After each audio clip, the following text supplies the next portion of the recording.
Alafu wanawake mnaopenda kuishi single, hebu angalieni sana. Mwanamke anayeishi single akiwa peke yake maisha yake yote, hasa akiwa maskini, anapozeeka watu wanasema huyu bibi mchawi, huyu hatulali usiku, iki bibi kinachoishi peke yake hichi ni kichawi. Yani watu wanaanza kukutuhumu uchawi, wanakutuhumu uchawi. Wanawake wote wanaoishi peke yao mpaka uzeeni. Kwa hiyo jitahidi sana uwe na mume, na kama huna mume basi wala una watoto wasiopungua 5, 6, 7 ambao watakuwa ni ulinzi wako. Hata kama watu wanakutuhumu uchawi, basi watoto wako watakuwa walinzi wako. Lakini wanawake wengi wanaoishi peke yao, wanapokuwa na umri mkubwa, wanatuhumiwa uchawi na majirani.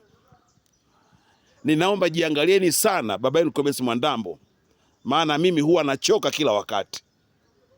Nimemaliza, asanteni.